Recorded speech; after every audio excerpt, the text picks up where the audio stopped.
Good evening, friends. Today we'll be starting with the agriculture section. Now, I have tried to compile all the relevant things related to agriculture in one booklet only. Like for those of you who have studied with me last year, you must have seen that there were 4 booklets. तो मैंने सोचा कि एक ही booklet देते हैं, combining all those things together. So there will only be one booklet. एक 4-5 pages का booklet और मिलेगा, which would be छोटे-छोटे updates, छोटे-छोटे schemes which may have come.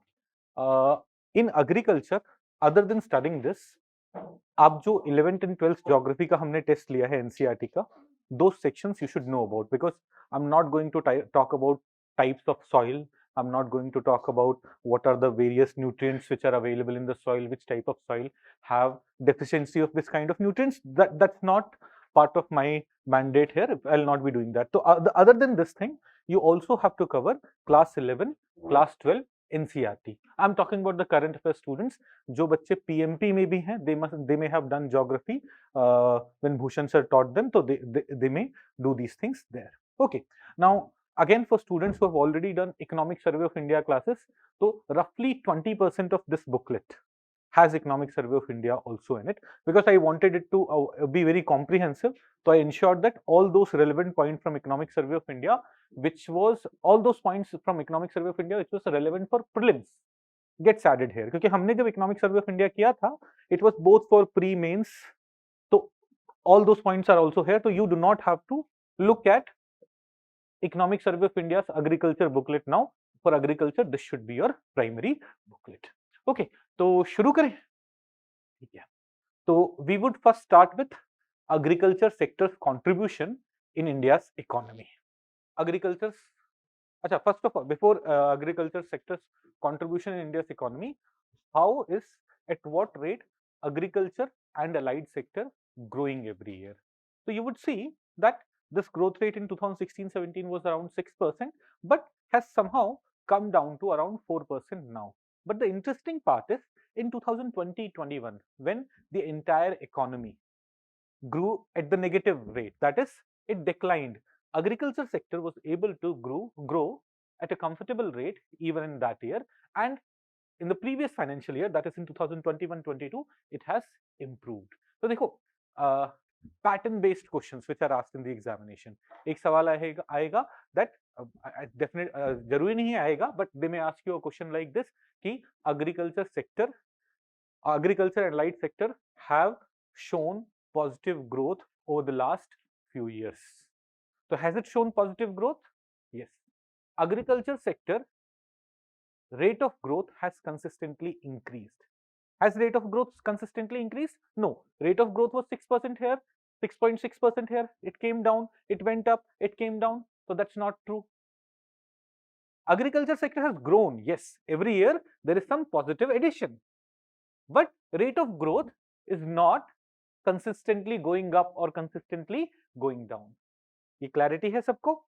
कोई doubt? देखो, these questions are asked in the examination. Economy में pattern based questions are asked, and you have to understand the rationality behind it, तो वो questions हो पाएंगे. Okay, now when we look at agriculture and allied sector, so we can divide it into the crops, livestock, forestry and fishing in these 4 categories. And you would see that in different years, different sectors, different subsectors of agriculture and allied sectors grow at different rates. For example, when we look at crops, तो crops तो negatively भी grow हुआ कौन से साल में 2018-19, but overall growth of agriculture and allied sector has remained positive. जो हमने ऊपर देखा है, it has remained positive. But if we'll only talk about crops, has it always remained positive over the last 5 years? No, it was negative also. But overall, in 2018-19, our growth was still respectable. उसका एक reason होगा कि in 2018-19, you would see that livestock sector or forestry and logging sector or fishing sector, everything was growing at a good pace. Fine. Now, Economic Survey of India talked about what are the factors that despite pandemic, the agriculture sector grew a lot. So Economic Survey of India thoda government वाले arguments देंगे, so it is saying that the factors behind good rate of agricultural growth are good monsoon, various government measures to enhance credit availability, improved investment in the agriculture sector, creation of market facilities, etc. ये सारी चीजें हम detail में आगे देखते रहेंगे. Okay, then livestock and fishery sector. Come here, look at livestock and fishery sector. Look at this sector. Overall agriculture sector का growth क्या है? 4% के आसपास अभी के लिए. But look at this, 10%, 8%, 8%, 7%, 5, 5, 7, 10, 15, 9. Generally, these sectors have grown way better than the average agriculture and allied sectors growth. And total contribution of these four sectors, like agriculture and allied sector together, in India's GDP in 2021-22, as per the first estimate, is 18.8%. India के total GDP में agriculture and allied sector means crops वाला sector, means livestock वाला sector, means forestry वाला sector, means fishery वाला sector, they together contribute to 18.8% of India's GVA. Fine? ये aspect. Now, this is something, this अभी तक जितना data हमने देखा, you do not have to remember all of them.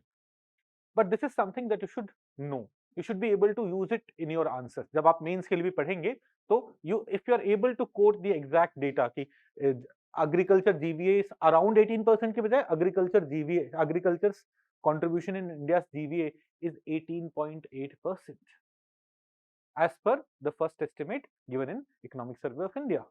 आपके answer quality, आपका अंडरस्टैंडिंग, आपका नॉलेज लेवल सबका एक अच्छा इंडिकेशन जाएगा. In prelims, if they'll ask a question related to this, they'll give you a very random number. They will say कि agriculture and allied sectors contribution in India's GVA is 25%, and you would know कि नहीं, it's around 18%. Unlike state PCS papers, they will not change it to 18.6, 18.7, 18.8. वैसा नहीं होगा. So roughly knowing this would be enough. But I would say that this is 18.8%. This you should know. It should be there on your tips. आज के बाद कोई आपसे पूछेगा अगले एक साल तक, जब तक अगले साल का डेटा नहीं आ जाता, what is the contribution of agriculture and allied sector in India's total GDP or India's total GVA? It is 18.8%. Fine? सब comfortable है?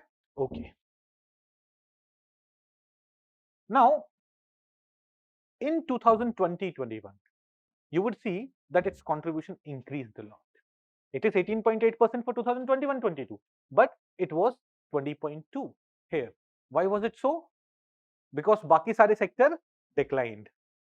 Pandemic year, everything was closed. Which was the sector which kept on doing well? It grew by 4%. So overall, its contribution was higher. So generally, contribution of agriculture and allied sector have remained between 17.5% to 20.2% over the last 10 years.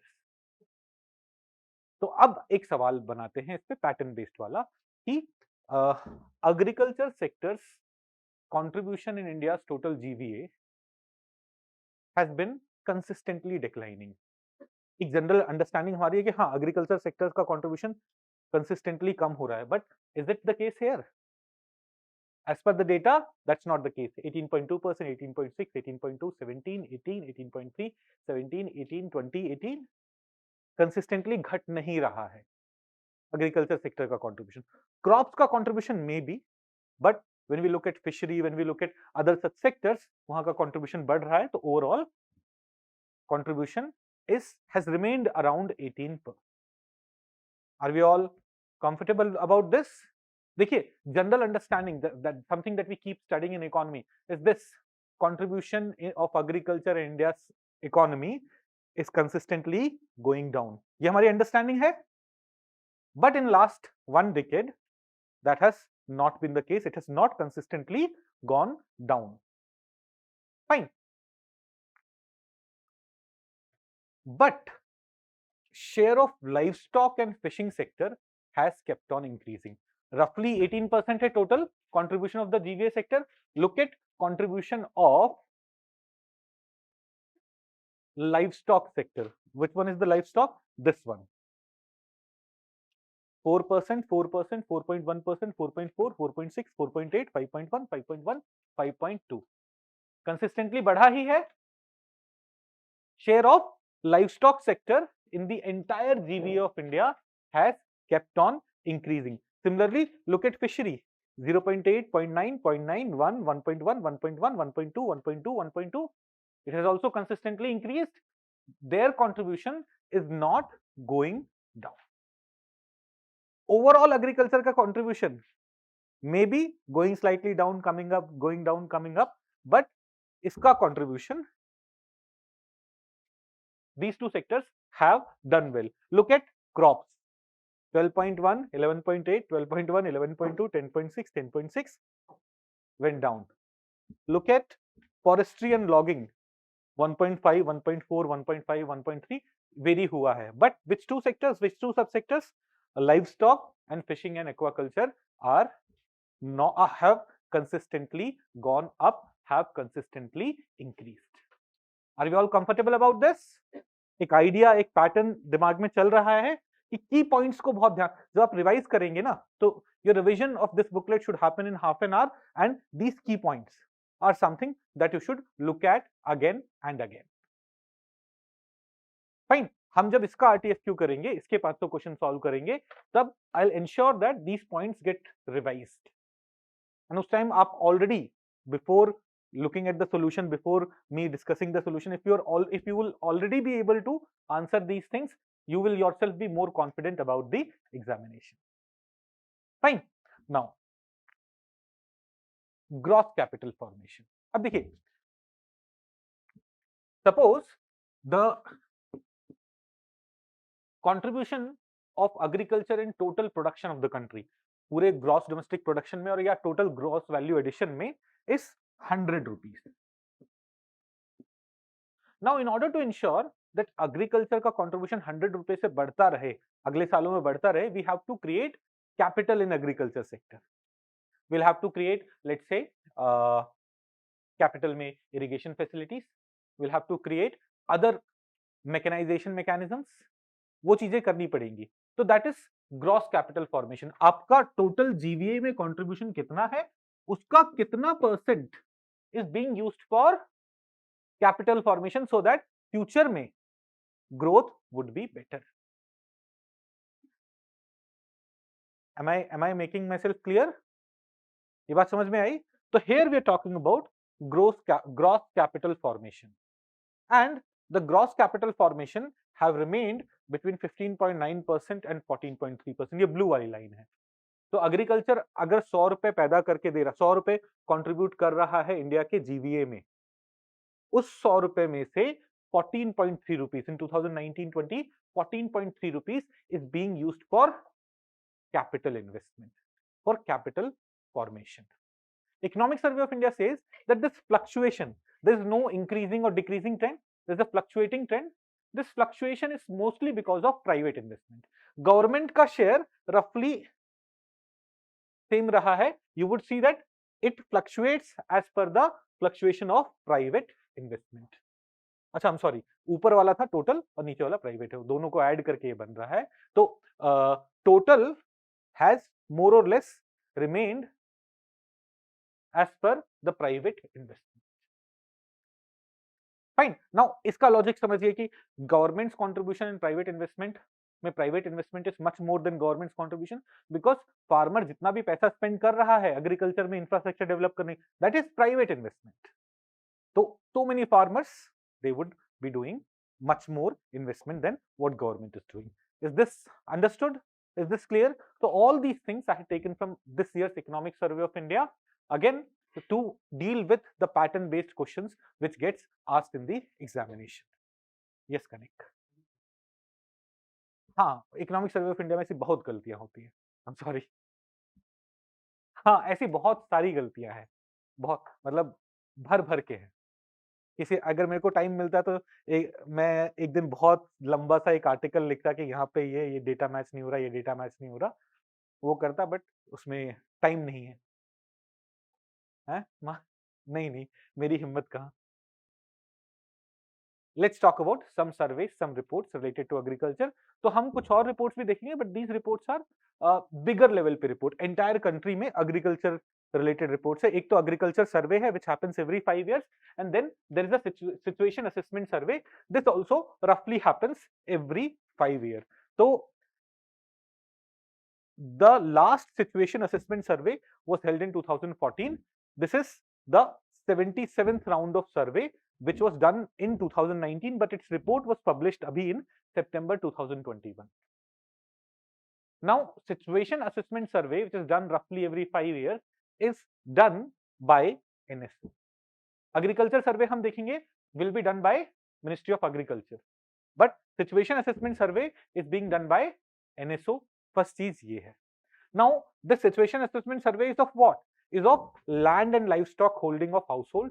So it will give you कि households का average land holding size कितना है, कम हो रहा है, बढ़ रहा है, those kind of thing. Livestock कितने हैं, and situation assessment of agriculture household, that is how much is the debt on them on an average agriculture household.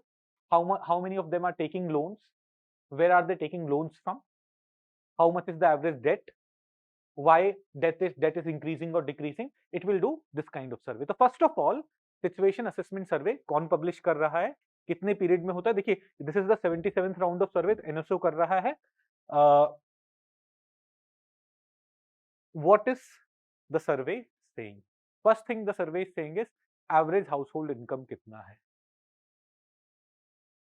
Average monthly income per agriculture household as per paid out expenses approach was 10,218 rupees. It was 6,426 in 2014, but it has come to 10,000 now. Now, this is not income from agriculture only. This is income of an average agriculture household. Average agriculture household, my father may be a farmer, but he may also be working in odd jobs. He may have also rented some land to someone. He may have other sources. तो एक average agriculture house hold का income 10,000 rupees per month है. पहला बात. दूसरा, from crop production the net receipt has gone up by 22.6%. So if a farmer was earning 100 rupees in 2014-15, in 2019 he is earning 122 rupees from crop production. तो agriculture की वजह से, crop production की वजह से उसका इनकम 22% इंक्रीज हो रहा है. Then sources of income as per the two situation assessment survey, 2014 का situation assessment survey and 2021 का situation assessment survey, you would see that the contribution of crop is going down. Net receipt from cultivation was 48% here. Net receipt from crop production has become 37% here. That is, एक average agriculture household का income from other sources is going up. Farming of animals, it was 12% of the, it was contributing to 12% of the income. It has become 16% of the income here. Non-farm businesses से थोड़ा सा कम हुआ है. Income from wage salary has increased a lot. So what is it showing? That more and more agricultural households से people are working for earning wages, for earning salary. Most of their income, 40% of their income is coming from wage और salary. तो एक agriculture household है, वहां खेती भी कर रहे हैं, कोई दूसरा आदमी जॉब भी कर रहा है, दूसरा पर्सन जॉब भी कर रहा है, वहां से इनकम. एंड खेती से जितना इनकम आ रहा है 37% है, उससे ज्यादा इनकम कहां से आ रहा है? वेजेस से. Average agriculture household in India. Fine. Now यहाँ पे रफली हमने बताया है कि the economic survey of India is talking about land holding के बेसिस पे. Land holding, like if a household has land holding of 0.01 hectare, or if a household has land holding of more than 10 hectare, how, or what are the different sources of income? So देखिए, if the land holding is very large, then income from wages is very small. Most of the income would be from crop production. 10 hectare से ज्यादा land holding है किसी के पास, बड़े farmers का. But if land holding is very small, less than 0.01 hectare, In that case, that income would not be enough. If my land is very small, that income will not be enough for survival of my family. So I will also be earning money from wages. So you'll see that more than 50% of the income here is coming from wages. तो मैं इसमें और detail में नहीं जाता हूं, बस एक जनरल पैटर्न दिखाने की कोशिश कर रहे हैं जो लॉजिकली आप लोग समझ सकते हैं. फाइन. नाउ वेजेस वाले इनकम में एमजी नरेगा में भी कॉन्ट्रीब्यूटिंग. वेजेस वाला क्योंकि दैट इज, ये क्या हुआ? अच्छा, नोट्स कम पड़ गए क्या? ओके, दे दीजिए.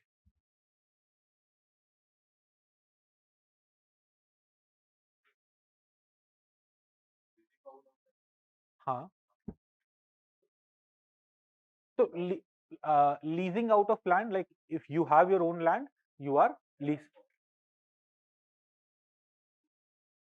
No, there it may have been there, but it may not have been significant, or perhaps they may have included that income in the agriculture income only. They may not have separately measured it in that survey. Okay, it may not have been very significant. Now come to other aspect. पहले तो हमने income देख लिया कहाँ कहाँ से आ रहा है. For rich landlords, most of the income is coming from crop. अगर क्रॉप से नहीं भी आ रहा तब भी वो क्रॉप से दिखा देते हैं बिकॉज टैक्स नहीं लगेगा. Agriculture is not taxed in India. तो I have a lot of friends who have lot of other businesses. जैसे उन्होंने बहुत सारे घर बना के किराए पे दे रखे हैं. तो क्या हुआ? ठीक है ना, ये पूरे इंडिया में सबने कर रखा है. You go to NCR region, you go to NCR region and pick up any big landlord. NCR में बहुत सारे लोग काम करने आते हैं, बहुत सारे लोगों को, तमन्ना के ही बहुत सारे लोग होंगे जिसको रेंट पे दे रखा होगा तमन्ना ने. नहीं, बहन है ना तेरे ऐसे? हाँ देख. और इनकम टैक्स कुछ नहीं भरते होंगे, वो सब एग्रीकल्चर इनकम बनता है ना. इतना मुझे आइडिया नहीं है, बट ऐसा होता है. अपने घर में पूछना कि सब एग्रीकल्चर का इनकम होता है. That is another factor I am giving you, because ऐसा नहीं है कि जो बड़े लैंडलॉर्ड्स हैं they are only earning money from crop. Why would they do that? Why would they only earn from crop? They would earn from all the sources available. Okay. Now, other aspect is, so where is the money coming from? We spoke about that. Now, what has happened to the land holding size? You would see that small and marginal farmers, जिनका 2 hectare से कम land area है, small and marginal land holdings are increasing. मतलब land is getting more and more fragmented. 2002-3 में 80%, यहाँ 85%, यहाँ 86% of land units are less than 2 hectare size. Medium होता है I think 2. एक मिनट, ये नीचे वाले में होगा, एक सेकंड दीजिए. हाँ, स्मॉल मार्जिनल 2 हेक्टेयर से कम वाले स्मॉल मार्जिनल होंगे. Medium is from 2 to 10 and more than 10 is large. Next वाला जो रिपोर्ट है उसमें ये फिगर दिया हुआ है, राइट. तो सिचुएशन असेसमेंट सर्वे सेइंग, देखो भाई, small and marginal land holding बढ़ रही है, मीडियम भी घट रही है एंड लार्ज भी घट रही है.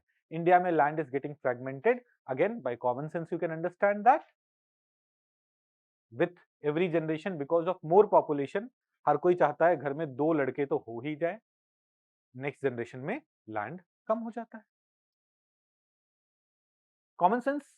ओके. नाउ इसका economic survey of India was also talking about implications. Implication is हमारा स्मॉल एंड मार्जिनल लैंड बढ़ रहा है, तो we have to take care of small and marginal land holdings. We will be getting a lot of our production from small and marginal land holdings, so we have to get equipment for them. We have to ensure that those farmers come together to bring in scale. Those are the things which have been discussed. Then एक और aspect जो economic survey of India ने जो situation assessment survey में है but was not there in economic survey of India is about indebtedness of the farming households. एक average agriculture household के ऊपर कितना डेट है. तो first of all, what percentage of households are indebted? Around 50%। 50% हाउसहोल्ड्स ऐसे हैं जिन्होंने कुछ उधार ले रखा है, कुछ डेट ले रखा है। Now that debt may be agriculture loan from the bank, that's but they have taken debt. Then average outstanding amount is 74,000 rupees. Institutional source 70% of the loan, that is from banks, from cooperative societies and all. 70% of the loans have been taken from them. Purpose, 57% of the loans have been taken for agricultural purpose only. So why this increase in indebtedness? This increase in indebtedness is because of a lot of schemes by government of India. अभी हम देखेंगे किसान credit card, ऐसे बहुत सारे initiatives है, बहुत सारे स्कीम्स हैं जिसके अंदर फार्मर लोन ले सकता है। तो इंडेटनेस बढ़ रही है, that's not an issue, that's not a big problem. Okay, then there is another report, another agriculture census 2015-16। Now ये 2018 में रिलीज हुआ था, तो you may be thinking it's 3-4 years old, but this is the most authentic data on the situation of agriculture. जैसे अभी भी हम 2011 census का डेटा यूज करते हैं for our calculations and for quoting what is the situation of India. In the same way 5 साल बाद नया सर्वे आएगा, जब तक नहीं आता तब तक this is our data. तो फर्स्ट थिंग, सिचुएशन असेसमेंट सर्वे कौन कर रहा था? NSO। ये कौन कर रहा है? Department of agriculture, cooperation and farmer welfare of ministry of agriculture and farmer welfare. The first differentiation is this, you should keep in mind. It happens every 5 years. 1970-71 में शुरू हुआ था, so this was 2015-16 में सर्वे हुआ. The data which was released in 2018 was the 10th survey. Now ये size class आपने समझ लिया है। यहाँ पे अगेन कॉमन सेंस वाली बातें हैं। एक, decline in total operated area of the entire area which is being used for agriculture, which is being operated for agriculture, has come down. Agriculture land is being diverted for other purpose. ये दिखा रहा है when compared to previous numbers. But फिर भी almost 50% of India's land area. What is India's total land area? 3.28 million square kilometer or 328 million hectares. एक square kilometre में 100 hectares होते हैं।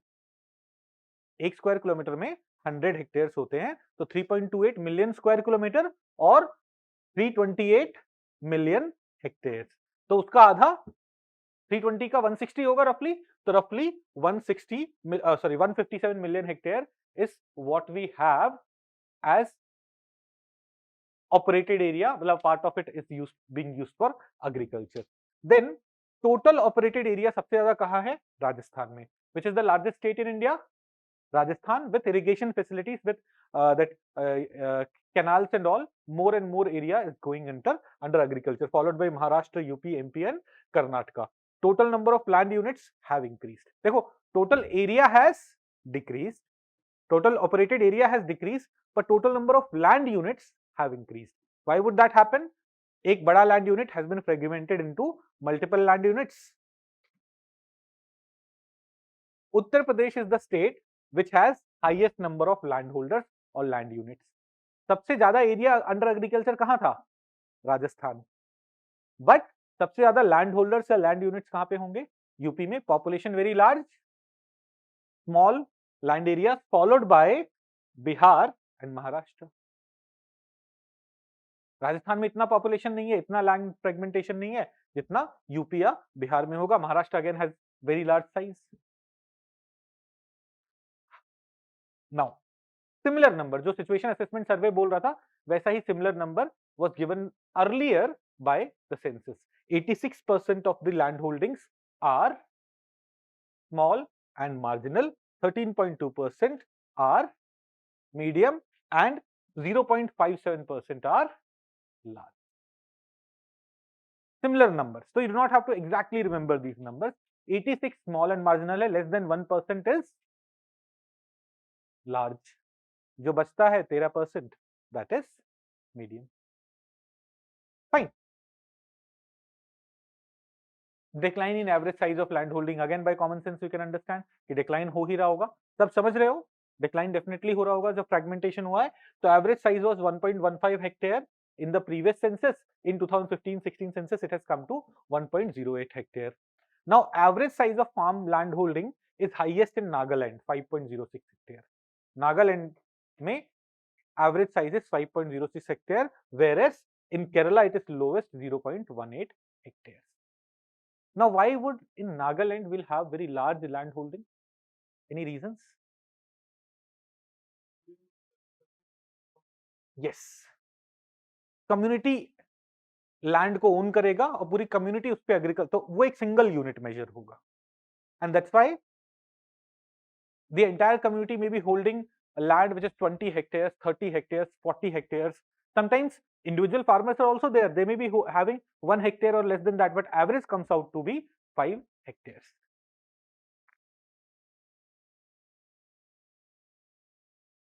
Now, देखो एक चीज हमने बोली, जो लैंड यूनिट्स हैं, 86% of the land units are small and marginal. Large land units are only around 0.5%. But those 0.5% land units constitute around 9% of the total area. And those 86% of the land units constitute, एक minute, कुछ उल्टा, रुकिए, small and large large units which are only 0.5% in numbers constitute 9% of the total area, land area total, whereas small and marginal land units which are more than 86% in numbers, जब total area देखा जाएगा, that is 47%. ये बात समझ में आ रही है? तो roughly, because numbers ज्यादा है, but when you will measure the entire area of those small land area, it's only 43%. It's only 47%. Fine. यहाँ सबको समझ में आ रहा है patterns वगैरह? Okay. एक interesting thing has happened in the latest census that we have. The land holding by women is going up from 12.79% in 2010-11 survey, 13.87% in 2015-16. So women ownership of land holding is going up. Feminization of agriculture means में एक topic पढ़ते हैं हम कि more and more women are owning land as well as working on land, working for agriculture. So this was, जो अभी तक हमने जो पढ़ा है, that was GVA में agriculture sector का contribution. Sorry, GVA में agriculture sector का contribution, land agriculture households का situation क्या है, and then land holding, how is that distributed in different aspects. We have covered this. Now let's talk about various inputs which we give to agriculture. Agriculture में हमें water देना पड़ता है, seed देना पड़ता है, फर्टिलाइजर देना पड़ता है, पेस्टिसाइड देना पड़ता है. We also have to give education. Education is another input. That's why we have agriculture universities. We have to provide machines for agriculture. So various schemes, programs, etc. for these inputs which are there, we'll talk about those. In this section, we'll be talking about different inputs and the schemes associated for those inputs. Fine. मेरे को अभी भी गर्मी लग रही है, आप लोगों को भी लग रही है? अच्छा, उधर ठंड है? बहन तेरे को ठंड लग रही है? नहीं, सही है, आराम, आप इधर आके बैठो कोई.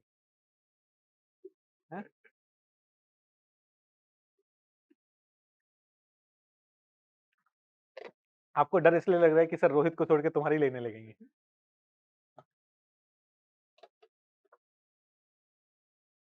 तो first we are going to talk about irrigation. Irrigation or water as a input for agriculture. Rohit कुछ पूछ रहे हो? नहीं, पूछ लो. अच्छा, the students who are in PMP only, ऐसा कोई है क्या जो सिर्फ PMP में है, मतलब करंट अफेयर्स में नहीं है? आप हो? अच्छा, आप भी हो, तो आपको रोहित जोक्स के कॉन्टेक्स्ट नहीं पता होंगे. चिंता मत करो, अगले 10 दिन मैं ही हूँ PMP में, तो आपको रोहित की पूरी हिस्ट्री ज्योग्राफी पता लग जाएगी. तो रोहित, तुमने बताया नहीं कि मैं गोलगप्पे खा रहा था. अविनाश सर थे तो साथ में? अच्छा, आप अविनाश सर को नहीं जानते? सुमंत, आपके सर को नहीं जानता है, बताओ, समझाओ।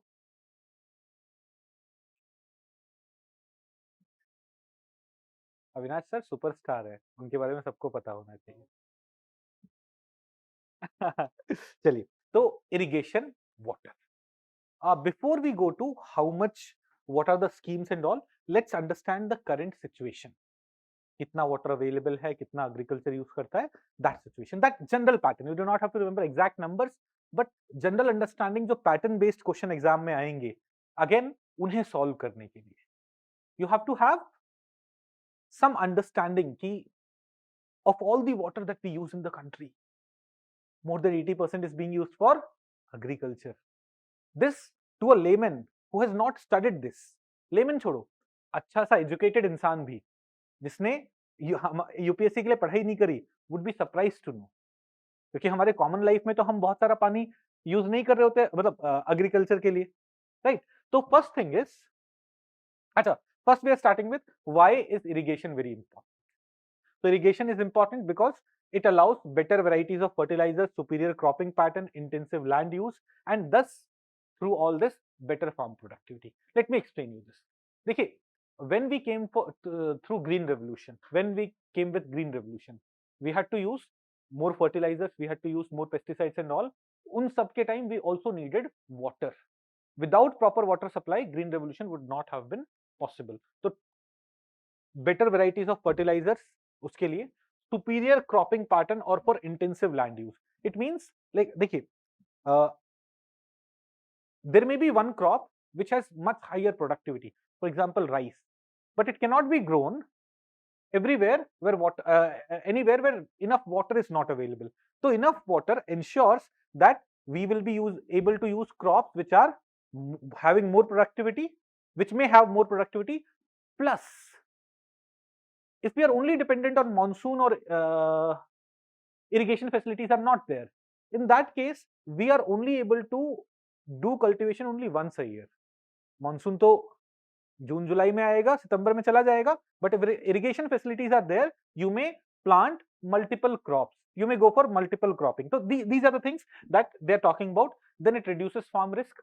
अकाल पड़ गया, वो हो गया, those kind of risk would be reduced. And because land supply is inelastic, our population is increasing, land limited है, हम देख रहे हैं total land area under agriculture has actually come down as per the census.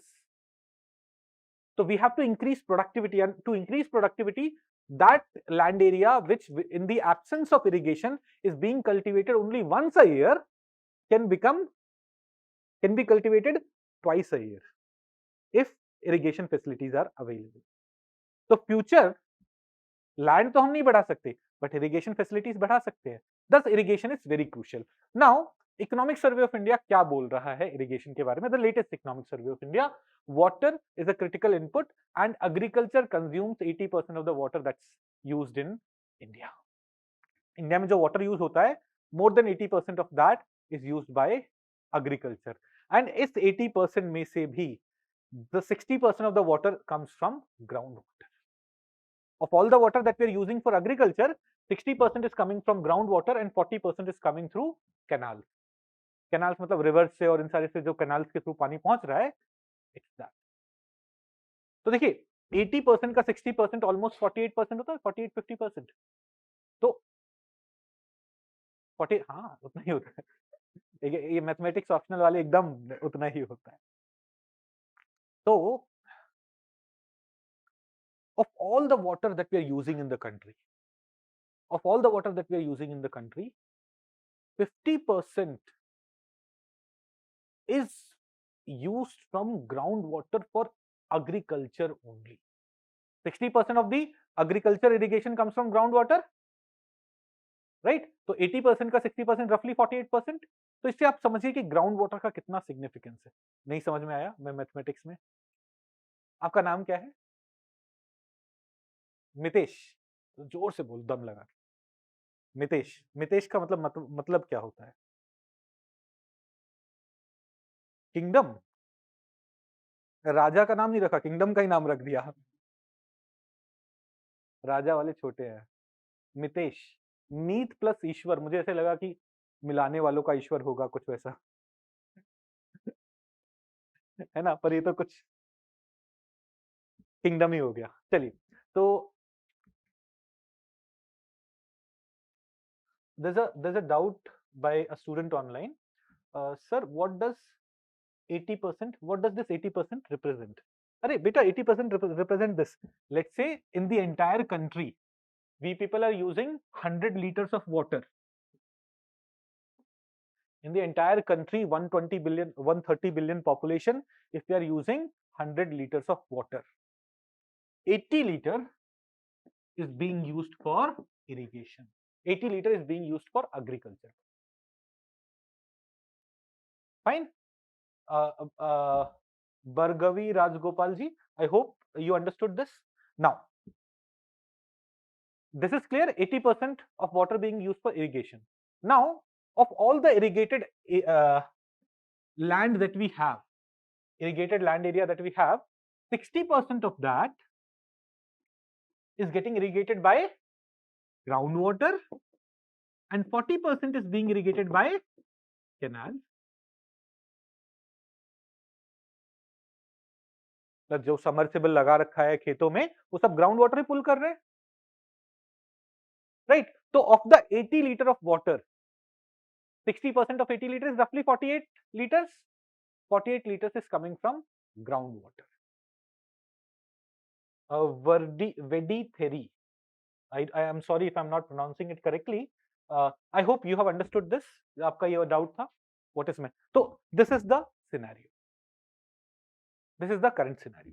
Okay, now.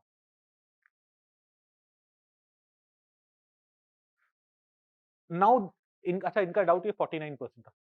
Let's come to this. Of all the agriculture area that we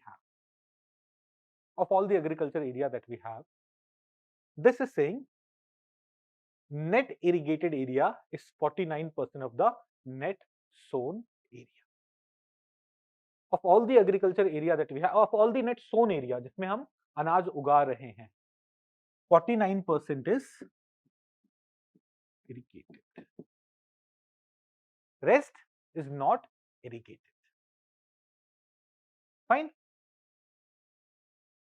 So, and of the 49% which is irrigated, 60% is coming from groundwater, 40% is coming from canal, and this itself is consuming 80% of India's water resource. अगर आप बाकी सबको भी irrigate करने लगोगे, India's water resource consumption would, in agriculture, in the field of agriculture, would further go up, would further increase. Fine. Now,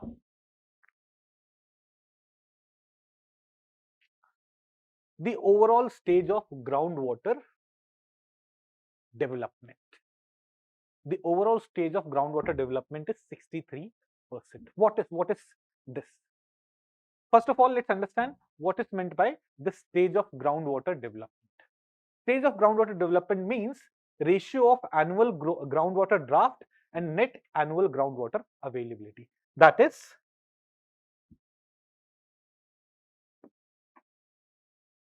let's say groundwater level is this much. Okay, so ratio of how much groundwater is getting added plus how much groundwater is getting extracted. That is this groundwater development. So right now in the entire country, जितना groundwater हम add करते हैं, उसका 63% extract कर लेते हैं. You may feel like तो it's okay, we are not over exploiting.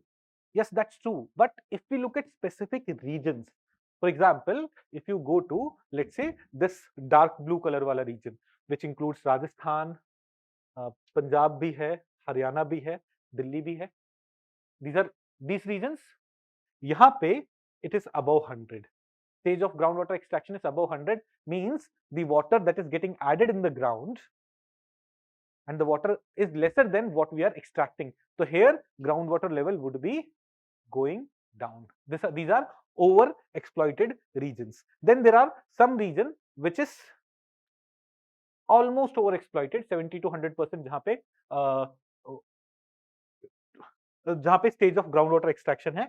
It includes Uttar Pradesh, Tamil Nadu, then 40 to 70%, and almost the entire country is in the 40 to 70% wala zone. That's why average is 63%.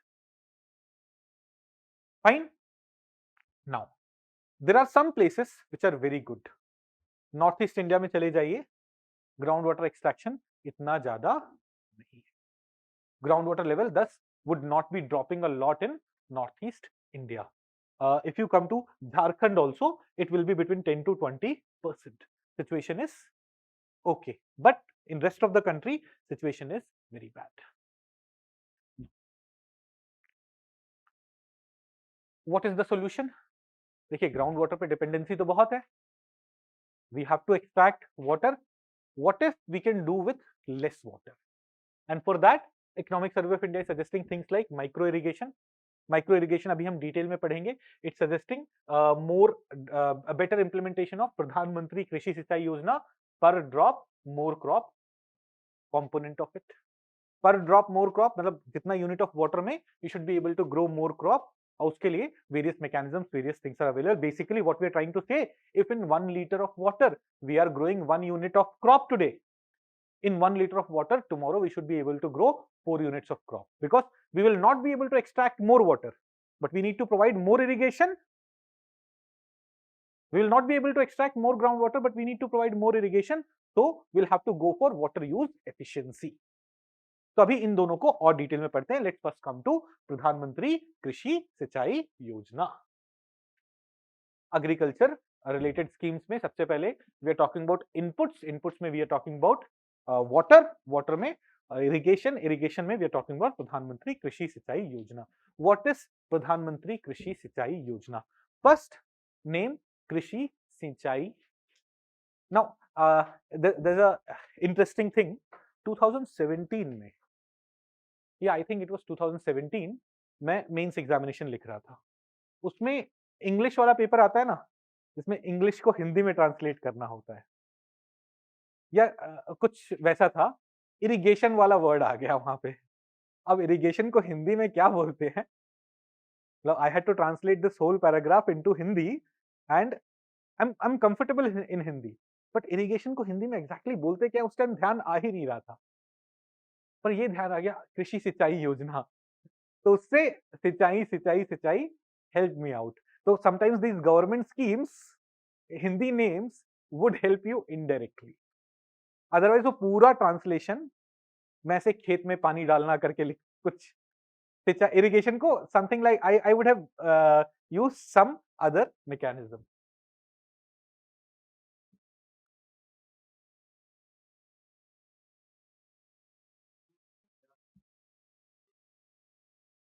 नहीं नहीं नहीं, canal system country का best ऐसे नहीं बोल सकते. देखो इसे समझो, यहाँ पे पानी के ज्यादा सोर्सेस नहीं है, तो they all depend on canals a lot.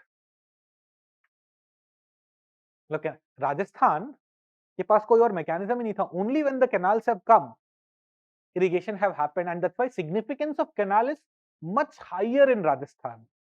We will not say that it has much larger canal system irrigation mechanism.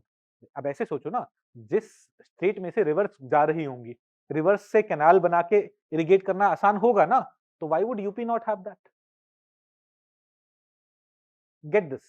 हाँ, now coming to your question कि why Rajasthan, Haryana, Punjab, they are so much over exploiting groundwater, because they do not have other sources.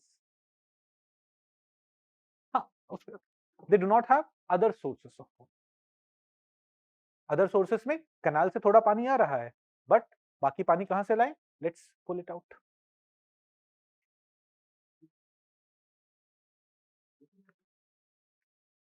नहीं नहीं, again फिर से समझो यार, UP में canal system अच्छा है.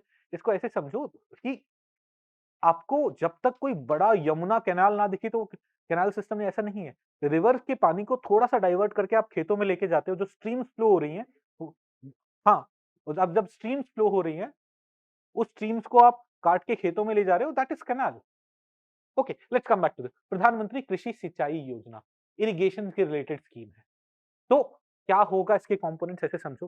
सिंचाई करना है तो भाई increase irrigation in the country.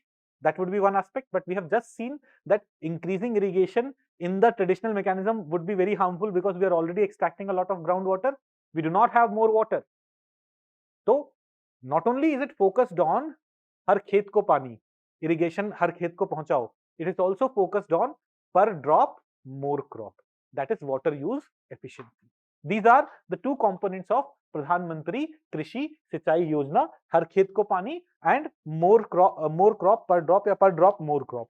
Now, other than this, there are other aspects also. It's focused on protective irrigation by harnessing rainwater at micro level through Jal Sanchay and Jal Sinchan. So Jal Sanchay and Jal Sinchan are other components where rainwater harvesting and then using this rainwater for irrigation purposes would be promoted. Then it's also focused on reusing under this scheme, under this initiative, we are also promoting reusing of municipal wastewater so that water conservation and its use may happen. But the most important component is more crop per drop. Why is it the most important component? क्योंकि 80% of the पानी तो कहां use हो रहा है? Agriculture में use हो रहा है. तो अगर हम एग्रीकल्चर को 50% एफिशिएंट बना देंगे, अ lot of water would be left for us. यहां पे ठीक है, वेस्ट वाटर का जब household is not using that much water, so putting all these efforts here would save us some water, but its impact would be very less. अगर आपको agriculture में अगर आपको पानी बचाना है देश में, the first priority should be reform our irrigation system because it is using 80% of the water. Fine. तो these are some of the components here. कुछ और चीजें जो हमें ध्यान में रखनी है. प्रधानमंत्री कृषि सिंचाई योजना हैज अमेलगमेटेड 3 एग्जिस्टिंग प्रोजेक्ट्स. एक तो था accelerated irrigation benefit programme. Accelerated irrigation benefit program क्या था? Various state governments had started their canal system, started creation of dams and all, so that पानी irrigation के लिए available हो. But because of lack of resources, they were not able to complete those projects. So in 1990s, central government came and said, we will provide you grant, we will provide you loan to get those projects completed. ये project हमारा 1990 से चल रहा था. Accelerated irrigation benefit programme 1990 से चल रहा था. Now it has been subsumed under Pradhan Mantri Krishi Sinchai Yojana. You understood? Accelerated irrigation benefit programme. तो जो प्रोजेक्ट्स फंस गए हैं उन्हें एक्सेलरेट करना. Accelerated irrigation. अब बताइए डैम्स कैनाल्स कौन बनाएगा? ये बनाने के काम है ministry of water resource river development, जो अब बन गया है मिनिस्ट्री ऑफ जल शक्ति. तो प्रधानमंत्री कृषि सिंचाई योजना के अंदर एक जो कंपोनेंट है वो है एक्सेलरेटेड इरिगेशन बेनिफिट प्रोग्राम का, which is under ministry of Jal Shakti. दूसरा जो कंपोनेंट है वो है integrated watershed management programme. Now what is this watershed management programme? अभी as part of irrigation only we will study what watershed is. Watershed is basically a treatment of your region in such a way that watershed management is basically this treatment of your geographical region in such a way that water waste ना हो. बारिश हो रहा है तो बारिश का पानी gets percolated in the ground. Watershed management means this. अभी इसे डिटेल में पढ़ते हैं. But who would do this? Rural area में आपको करना है तो it is under ministry of rural development. Department of land resources under ministry of rural development. तो प्रधानमंत्री कृषि सिंचाई योजना के अंदर 3 अलग अलग स्कीम्स को हमने अमेलगमेट किया which were under different ministries. एक is under ministry of Jal Shakti, दूसरा is under ministry of rural development. Watershed integrated watershed management programme is under ministry of rural development. And then एक और कंपोनेंट है वो है on farm water management. On farm water management would be focused on water use efficiency. खेत में पानी का management करना. मैनेजमेंट करना मींस एफिशिएंटली वाटर यूज करना. और ये काम कौन सी मिनिस्ट्री के अंदर आएगा? Ministry of agriculture, because it is directly dealing with agriculture. This was dealing with watershed development, the whole village, the whole region का watershed development. It came under ministry of rural development. This was dealing with canals, dams and those things. It came under ministry of water resources which now has become ministry of Jal Shakti. तो प्रधानमंत्री कृषि सिंचाई योजना के अंदर 3 previous programmes को amalgamate किया गया. जो 3 previous programmes किस किस मिनिस्ट्री के अंदर थे, I hope that is also understood. Okay. Dipanshu is saying contribution of tube wells in irrigation, sir. as there was a statement in test series that it contributes up to 46%. So which is more, canal or tube well? Tube ground water कैसे use करोगे? Tube well से use करोगे ना?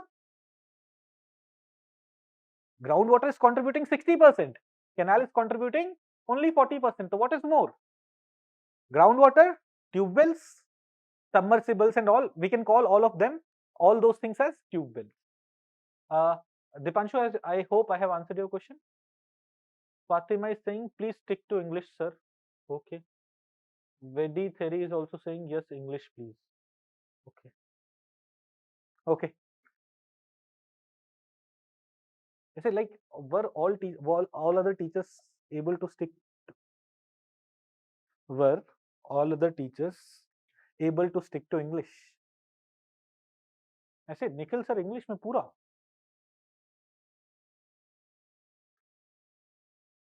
Okay, चलो I'll मंत्र तो हिंदी वाले, yes, yes. No, but I'll try to stick to English. I'm really sorry. Fatima ji and Vedi, Fatima तो यहाँ बैठी है, किसको अकाउंट दे दिया तुमने? फातिमा जी एंड वेदी जी, अरे जिसे हिंदी समझ में आती है वैसे दोस्त को दिया करो अकाउंट, आपका नहीं है? ओके ओके, चलिए, तो अंडरस्टूड. प्रधानमंत्री Krishi Sinchai Yojana, what are the key things it's focusing upon? Different projects which have been amalgamated under it. देखो, at the time of mains examination, जो लोग mains के लिए पढ़े हैं हमारे से, the people who have studied in the mains batch with me, they would know that in mains examination we do not give these details. In mains examination we have to focus on irrigation related schemes, what are the problems in it, how will we solve it. But for preliminary examination you have to at least go through these details once, so that in exam when it's asked you will be able to, oh, I have studied this. Water use efficiency, Ministry of Agriculture. Canal system, Ministry of Jal Shakti. Watershed, entire village. So Ministry of Agriculture wouldn't be doing it. Ministry of Rural Development. Right? You'll be able to use logic, you'll be able to use these basic understanding to eliminate options and attempt questions properly. Now let's go to what are the expected impact of Pradhan Mantri Krishi Sinchai Yojana. Expected impact is, one, there will be more investment for irrigation purposes. Two, cultivated area would expand in the country. Those areas, net sown area. When we talk about net sown area, please understand, if an area is sown twice, it will be counted twice. Now, if it's an unirrigated land, it will be sown only once during monsoon when water is available. So when irrigation is there, net sown area may also go up in the country. Then those areas which cannot be cultivated, say in Rajasthan there used to be a lot of area which was fertile but which did not have water. Because of irrigation facilities, they get cultivated. So expand cultivated area, enhance efficient water use. One component of Pradhan Mantri Krishi Sinchai Yojana is also this, per drop more crop, reduce income disparities. Those regions of the country where irrigation facilities are available, farmers earn good income there. Regions like Bundelkhand, people have land there but they are not able to earn good income, so there is a disparity in income. Pradhan Mantri Krishi Sinchai Yojana would also be able to reduce it to a certain extent, decrease vulnerability of farmers. Why do farmers become vulnerable? Barish, monsoon aaya or monsoon came or drought came, it makes farmer vulnerable, but irrigation facilities would reduce the vulnerability, reduce agri insurance premium. Now this is interesting aspect. Agri insurance, the agri insurance premium would be high if the risk is high. But if agriculture is dependent on irrigation and not on monsoon, will the risk reduce? If risk reduce, premium reduces. Fine. So these are some of the advantages that we are expecting from Pradhan Mantri Krishi Sinchai Yojana. Pratik is raising his hand. Pratik, why didn't you come in last few classes?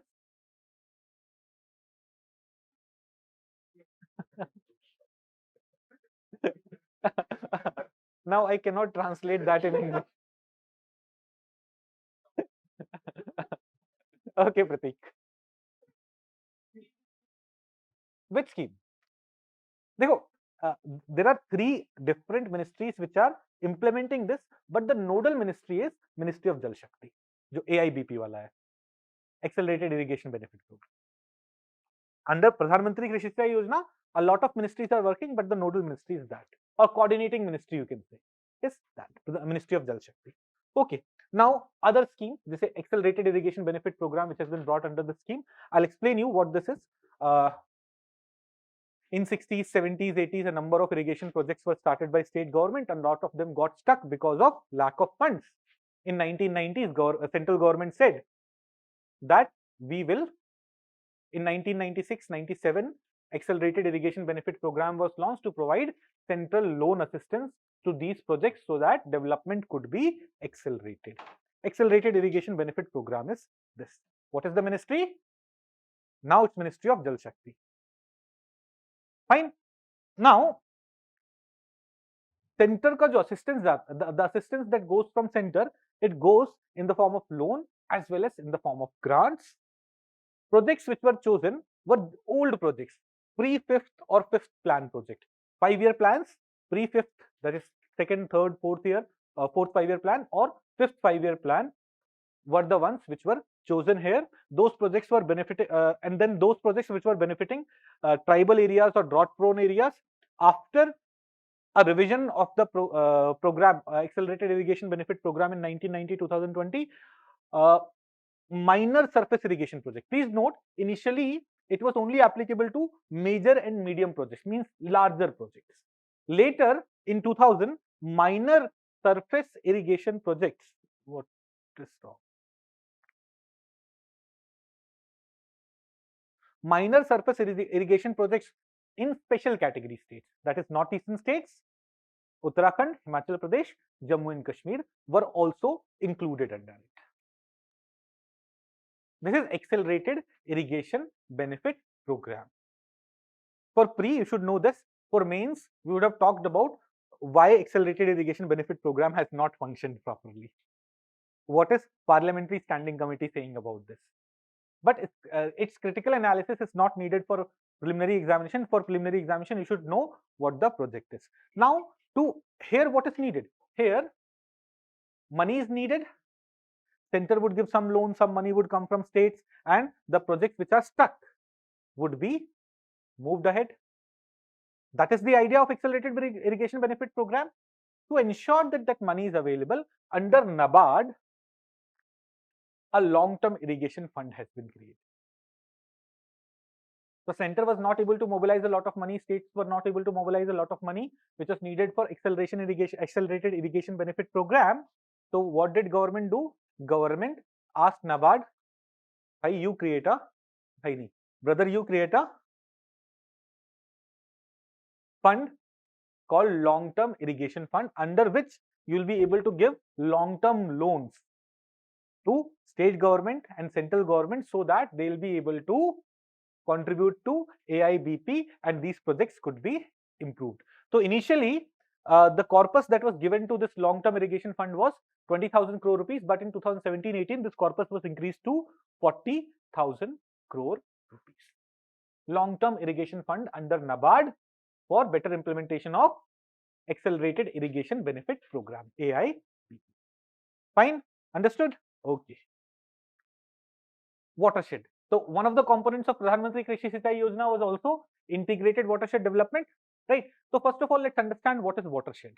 Now, at a very basic level,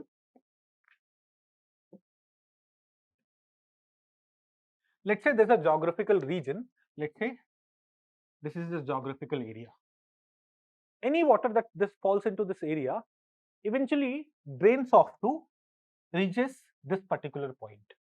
This particular point may be a lake, it may be a river, it may be ocean. Wherever the water falls, let's say यहाँ पे एक mountain system है, and if the water falls, water will eventually flow like this. It will join this stream, and eventually the water is reaching here. Let's say this is the scenario. This is a watershed. This is a watershed. Now, under watershed management, what we do is we reduce the flow of this water. We reduce the flow of this water. We'll create check dams कि पानी का flow रुके. If water's flow would be reduced, what would happen? More water would be soaked into the ground. So in areas which are dependent on monsoon only for irrigation, This is the only method to ensure that water is retained for longer period in this area. So the principle that is used in watershed management is to slow down flowing water and stop the slow water. Water which is moving slowly, stop it, so that it gets into the ground there only. Water which is moving very fast, slow it down. What it would lead to, all the water getting wasted will be absorbed in that region only, leading to improvement in the option for agriculture. So watershed management, actually watershed management is about natural resources. You better utilize natural resources, and most importantly, water. Water is also a natural resource. Did we understand what is watershed and what is watershed management? We'll look at definition and all those things, but did you understand what is watershed management? Now, if you think of advantages, let's say this is the village of Gorakhpur, not Gorakhpur, Bundelkhand. Let's say this is a village of Bundelkhand, where enough water is not available. Bundelkhand is a region which is drought prone, or Marathawad ka ek region which is drought prone. Now, if the rainfall that is falling here is seeping into the ground more, what advantages will it get? The area which was wasteland, there you will at least see grasses growing.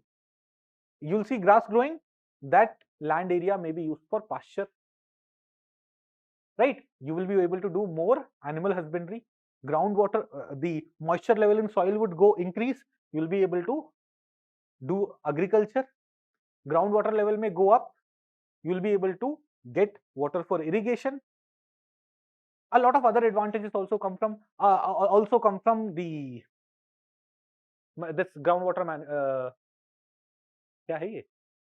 Watershed development, watershed management. Advantages like, if you slow down a fast flowing water, the fast flowing water would have taken a lot of soil with it. Soil erosion would reduce. If in this area earlier you could only grow crops like bajra and all, now more water intensive crops you will be able to grow, so you will be able to diversify. Animal husbandry chances increase, agriculture chances increase, soil erosion reduces, all good. This is watershed management. This was watershed, iska management, so that the natural resources are conserved in the area, is called watershed management. Fine. And how, for water, how would we do that? Okay, in this case, what is happening? All the water that is coming is eventually flowing to this particular point. What is flowing to this particular point? This is the watershed, and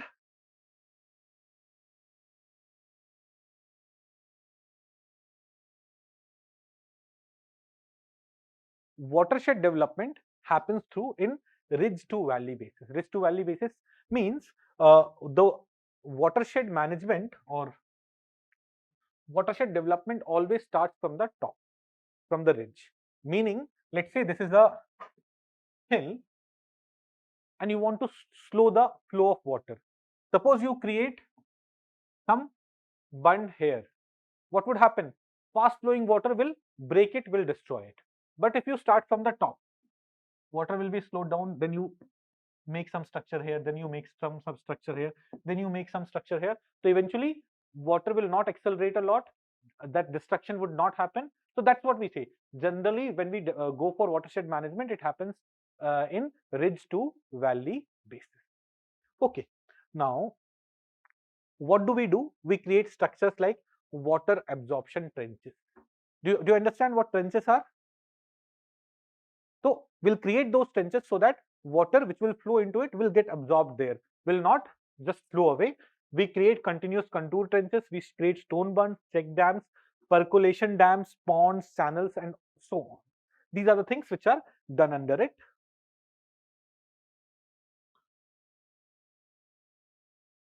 What are the advantages? How would watershed development program contribute? I'll read this, you tell me what you were not able to understand. Will it contribute to water conservation? Yes. Soil conservation? Yes. Flood control? Rehabilitation of degraded land? Better agri practices? Better integration of non-agricultural activities, animal husbandry, pasture land? Increased farmers' income? Capacity building of farmers? This component, let me explain you. generally when watershed management happens, when watershed is developed, a component of that watershed development is make local people, increase the capacity of local people so that they'll be able to maintain that watershed, because trenches are being created, dams are being created, those would eventually get filled up. So you have to regularly upgrade the infrastructure. So यहाँ पे capacity building of locals is an important component, and that's why capacity building of farmer is another advantage that you get from watershed management. Fine, understood what is watershed management. Now, even a conceptual question gets asked in the examination. What could be the advantages of, or which of the following can be an advantage of watershed management? You should be able to answer that. Fine. Okay. So now watershed development, there are various watershed development program in India. One is integrated watershed management program, which has now become a component of Pradhan Mantri Krishi Sinchai Yojana. This integrated watershed management program integrated or merged a number of previous watershed management program like drought prone area program, desert development program, integrated wasteland development program. These were different watershed development program which were merged into integrated watershed management program. Project gets around 4 to 7 years. Funding initially was in a 90:10 ratio, then it was changed to 60:40. Then there are some other programs also. Read it once and ignore it. They perhaps would not ask you these details, but in case they ask, if you have read it once, you will be more comfortable in answering it. So,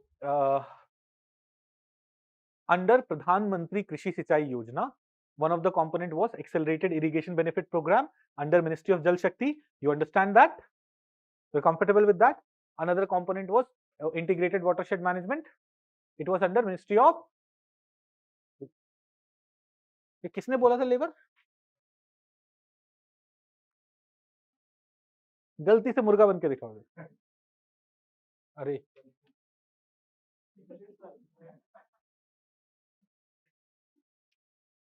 एक तो राहुल बहुत दिनों बाद आया. अच्छा, for those people who had that Hindi concern, I cannot joke around in English. I'm sorry. हाँ, तो क्या बोल रहे थे? गलती से तो अंडा आएगा.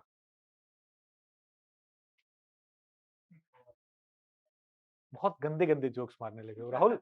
काइंडली इंप्रूव करो. मैं 1-2 मिनट आपको जो देता हूँ, इट्स वेरी वैल्यूएबल. उसमें इतने गंदे जोक्स मारोगे, अच्छे बना के लो. चलो, तो प्रधानमंत्री कृषि सिंचाई योजना had accelerated irrigation benefit program, had integrated watershed development program जो came under Ministry of Rural Development, and then एक क्या था, ऑन फॉर्म वाटर मैनेजमेंट वाला प्रोग्राम जो एफिशिएंसी इंप्रूव करने की बात करता है. So one way by which you can improve efficiency is by promoting micro irrigation. So let's understand what is micro irrigation and which are the schemes, programs which are available for micro irrigation. One way of irrigation is flood irrigation, which we traditionally follow. What do? We get water from canal and we divert it in our field, and our field get flooded. That is flood irrigation. Or we are pumping water using submersible, using क्या बोल रहे थे? What was the term that was used? Tube wells, using tube wells, and then we let that water flow into the field. This is a mechanism of flood irrigation. But flood irrigation has a lot of disadvantage. One, most of the water is not absorbed by crops. Most of the water gets in flood irrigation, gets evaporated, gets into the ground, and then it adds in a lot of water getting evaporated leads to addition of salt into the soil, creating other issues, other problems. A better technique, or there are a number of techniques which will ensure that lesser amount of water is used, and lesser amount of jitna pani chahiye, only that amount of water goes into the agricultural land. That is micro irrigation. So there are different ways of doing micro irrigation. Drip irrigation. Do we understand what is drip irrigation? Is there anyone who doesn't understand it? Drip irrigation mein you must have seen water like drips ke form mein pipe would be left into the field. there would be small holes in it and water will drip from it. That is drip irrigation. Sprinkler, like when you travel on sometimes on Delhi Jaipur highway, you on the field, on the sides you must have seen sprinklers working around, which keeps rotating and water gets sprinkled on the field. Then micro sprinklers you must have seen in the parks in Delhi. Sprinklers provide a lot of water. Micro sprinklers में बहुत कम amount of water would be provided. Then porous pipe system. Under porous pipe system, again pipe is left into the ground and that pipe is porous, so small amount of water will get released over a period of time. Then rain gun is something similar to sprinklers.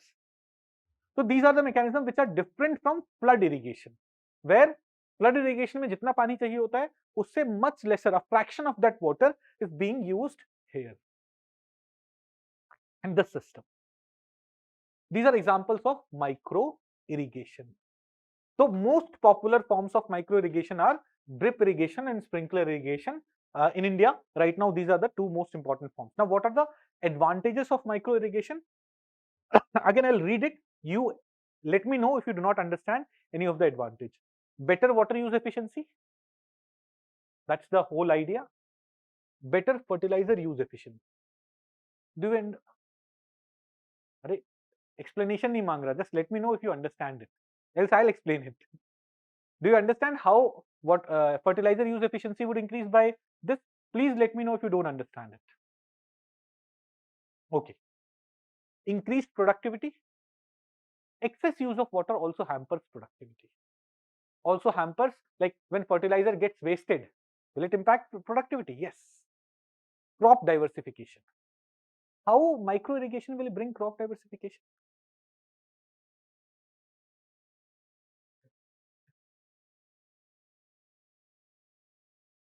See, earlier to grow a particular crop you needed a lot of water, but you did not have that lot of water available. But under micro irrigation you will not need that much water, so you may even go for those crops which you are not able to grow earlier. So diversification is possible.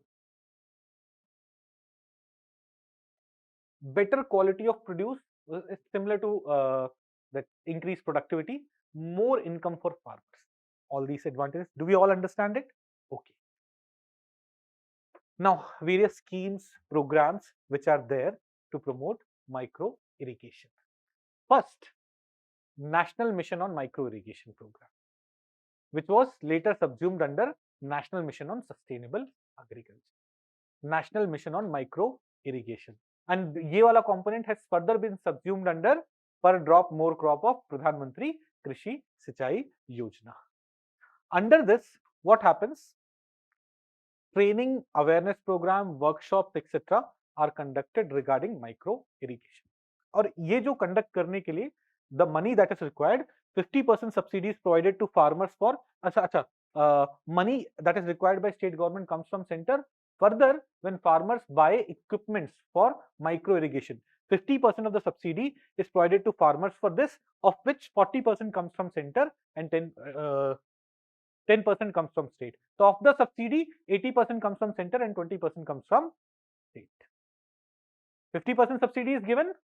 So if the total cost would be 10,000 rupees, 5,000 rupees would be given as subsidy. From that 5,000, 4,000 would come from center and 1,000 would come from state. So two things are being done here. One, awareness generation through this component, training and awareness program, and two, farmers are being subsidized for buying these equipments which will help them to go for micro irrigation. Sukhi SG is saying no. Okay, I did not understand the meaning of no. Like, perhaps I would have asked a question in the past. Did you understand this? And you said no. Please elaborate kar do, so I'll be able to explain.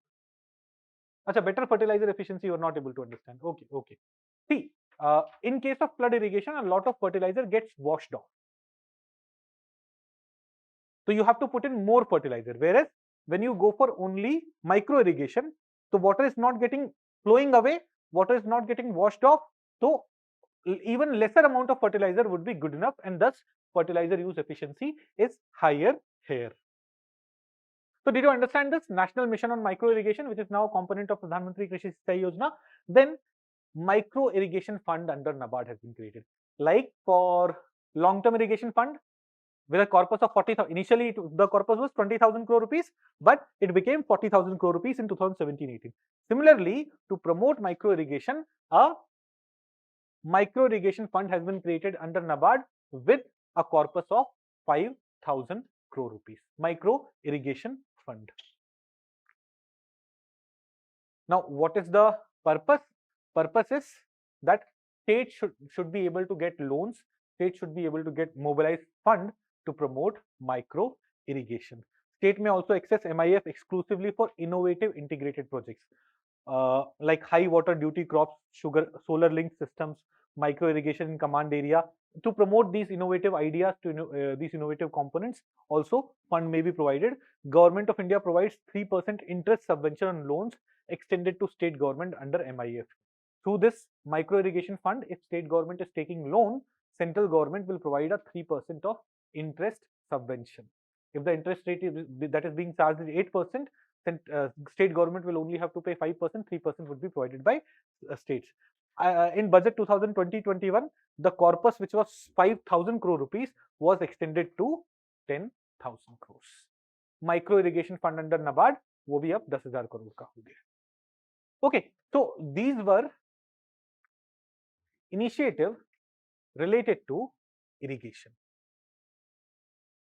We studied primarily Pradhan Mantri Krishi Sinchai Yojana. Please note that Pradhan Mantri Krishi Sinchai Yojana does not only have two components ki har khet ko pani and per drop more crop. It has other components also, where we are talking about wastewater reuse, we are talking about Jal Sinchan and all, rainwater harvesting and all. Those are all components of Pradhan Mantri Krishi Sinchai Yojana. Now, there are three previous projects which have been amalgamated under Pradhan Mantri Krishi Sinchai Yojana, which were under three different ministries. Related to that, we studied Accelerated Irrigation Benefit Program. Do we have an idea about what Accelerated Irrigation Benefit Program was? पुराने जो dams है जो complete नहीं हो पाए, canal system है जो complete नहीं हो पाए, those canal systems, those dams, under Accelerated Irrigation Benefit Program, center would provide loan or grants to states to complete those projects. For that, long-term irrigation fund under NABARD has been created with a outlay of 20,000 crore rupees, which was made 40,000 crore rupees.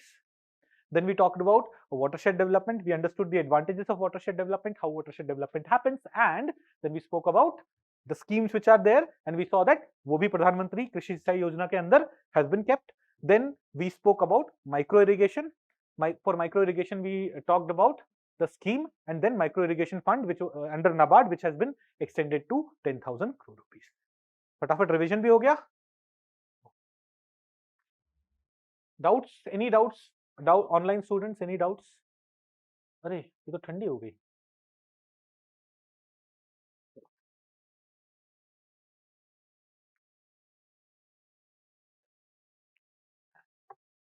ऐसे भी green tea पीने में मजा आता है. Let's go to next input, mechanization.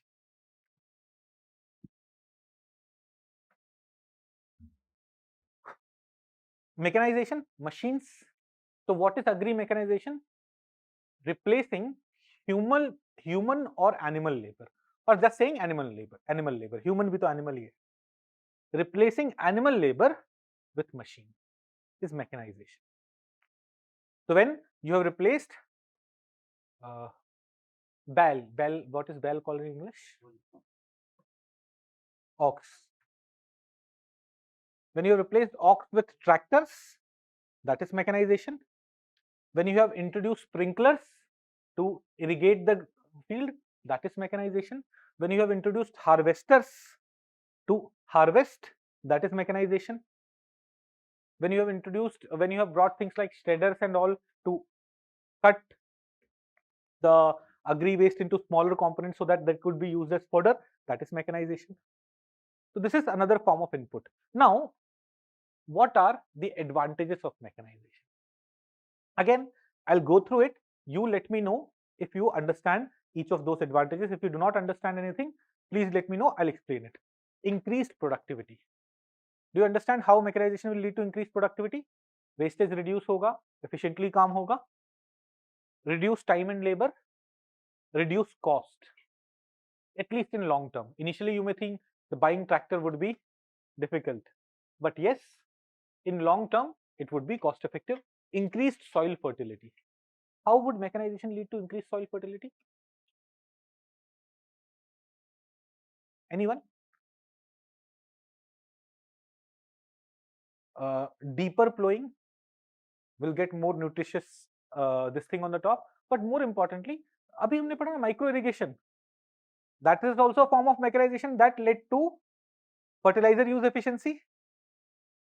When less amount of water would be used, less saltification would happen, less salination would happen, right? Reduced water use, you understand this, reduced post-harvest losses. When you're doing things by machines, post-harvest losses would be lesser, no labor bottlenecks. With time, less and less people are interested in doing agriculture. We would see that in few years, finding agricultural labor may become difficult. So we'll have to replace labor by machines. So labor bottleneck would not be there, create skilled jobs. How skilled jobs would be created? When more machines would be there would be people who will be required to repair these machines. So in rural areas also, we would be able to create more skilled jobs. And all these things will lead to overall increase in income for farmers. ये कहाँ जा रहा है? ऐसे कोई लड़की बाहर निकली क्या? जनरली है, लड़का निकला है, लड़की निकली है कोई, ये तभी पीछे निकलता है.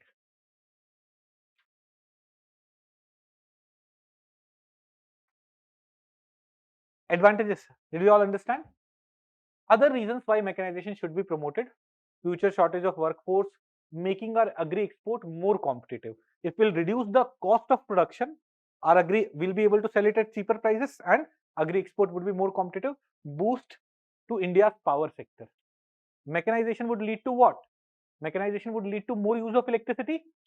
Power sector, India's power sector sometimes suffers the problem of demand gap, and thus power sector may also get benefited if more machines are getting used. Some limitations हैं, like reduced employment, more energy use, and climate change related aspects. Let's talk about what is the situation of mechanization in India right now. What is the level of mechanization? As per NABARD, penetration of mechanization in farm activities is 40 to 45%. In India, of all the labor that is used, 40 to 45% is used in the form of machine. Rest abhi bhi human labor is being used. आ गए रोहित? अब तुम यहाँ पे आके P रहे हो, जब बाहर गए थे तो पी के आते. पीने नहीं गए थे ना?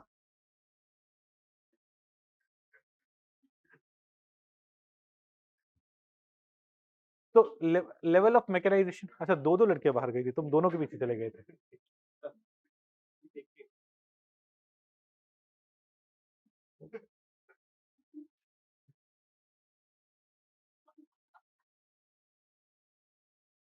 मुझे कल बताओ कहाँ से आ रहे थे तुम? पहले तुमने बोला इंस्टीट्यूट से गए थे, पर इंस्टीट्यूट से नहीं, तुम दूसरी तरफ से आ रहे थे. तुम उसके साथ क्यों घूम रहे हो?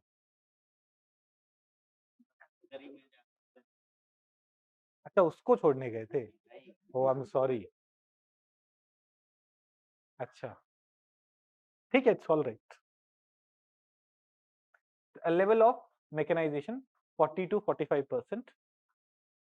अभी मशीन्स यूज होते हैं. Now compare it with developed countries. USA 95% of work is done by machines. Western Europe 95%. Brazil, a developing country, 75%. China 57%. So there's a lot of scope of mechanization in India. Mechanization in farm operation for major crops in India is in 2019-20 has been 70, 38, 31 and 32%. In seed bed preparation, sowing, planting and transplantation, weeding, interculture and plant protection, harvesting and threshing respectively. तो basically आप देखिए सबसे ज्यादा mechanisation जो हुआ है वो है सीड बेड प्रिपरेशन का, प्लोइंग का, like more tractors and all those things are being used. But still there are a number of factors which hinder mechanization. Some of them are small land holding. When land holding size is small, a farmer would not invest in tractor, a farmer would not invest in machines, expensive equipments, less use of equipment. Like for example, harvester would only be used once in 4 or 5 months. So less use, custom duties and all those things are there. Let's come to schemes. Various schemes related to agriculture mechanization. So the first is submission on agriculture mechanization. This submission on agriculture mechanization was started in 2014-15 to promote agriculture mechanization among small and marginal farmers. Bigger farmers can anyways buy machines, can go for mechanization. For small and marginal farmers, it was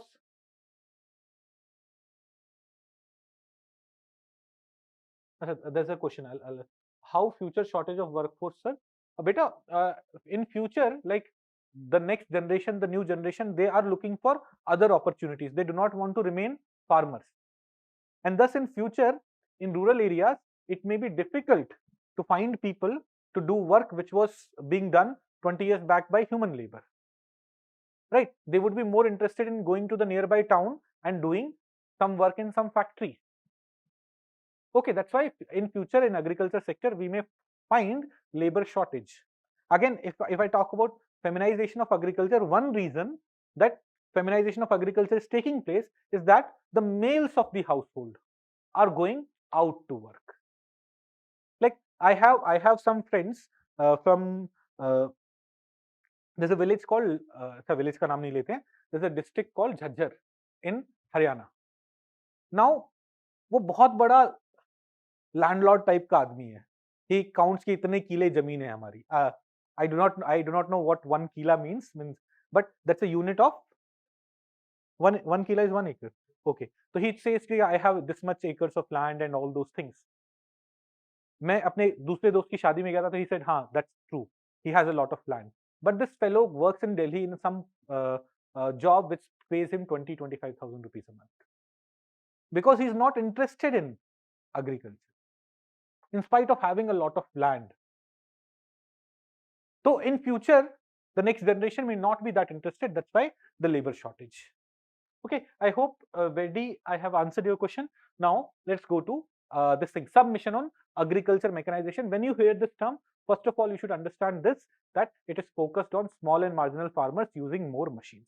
First aspect. Now, under the scheme, assistance is provided to state governments. Center would provide assistance to state government, Ministry of Agriculture and Farmer Welfare will provide assistance to state government. For what purpose? For training and demonstration, but also aid farmers for procurement of various agri machinery.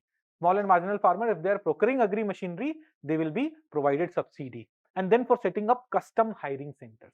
Now, what are custom hiring centers? Now see, a farmer would be using harvester only once in 4 months. Why would I spend thousands of rupees on that harvester?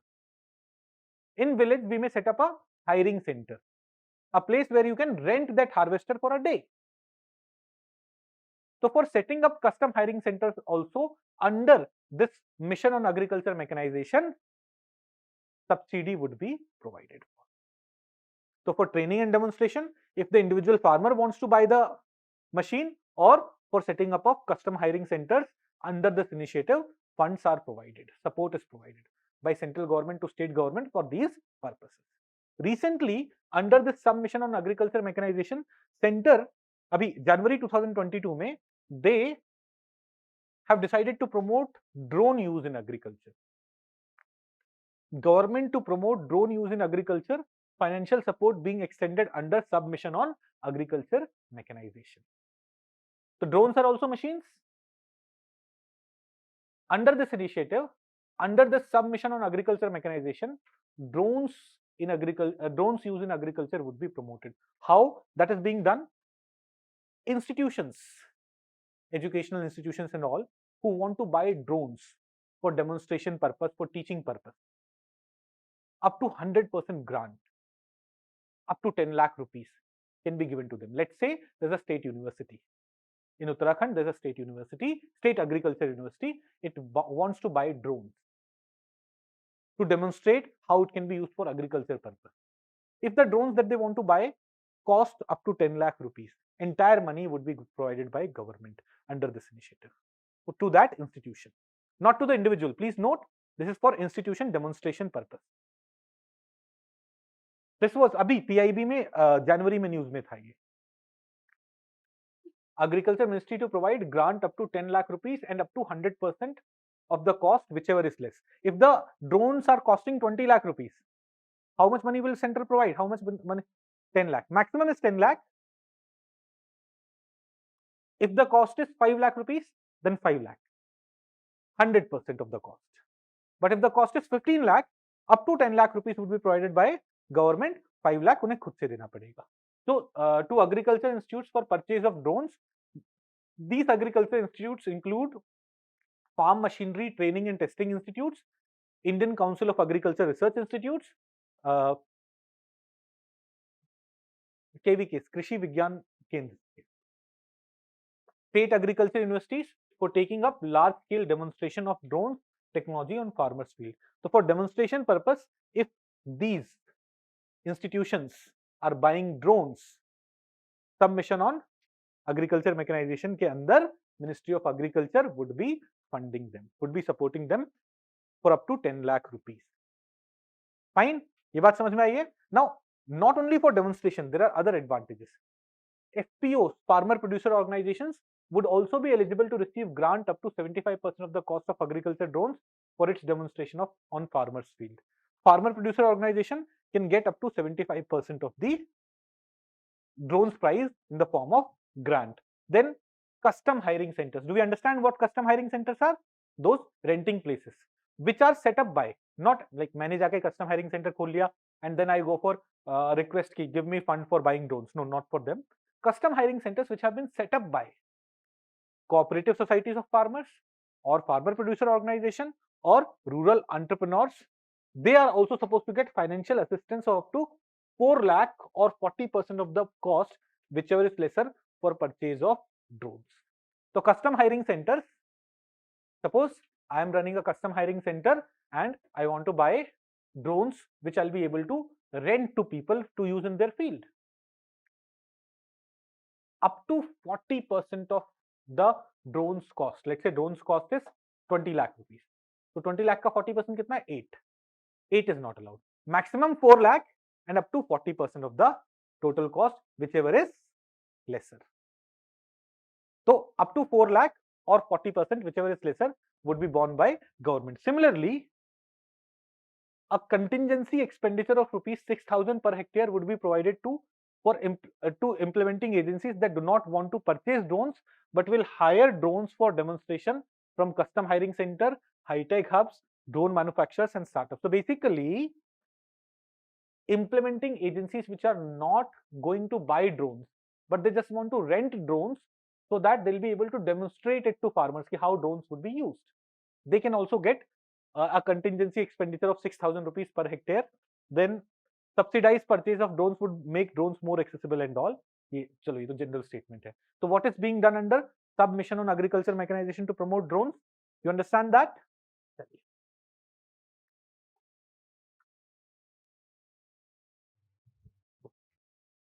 Let's talk about another. There are some more initiatives. One is the scheme for crop residue management.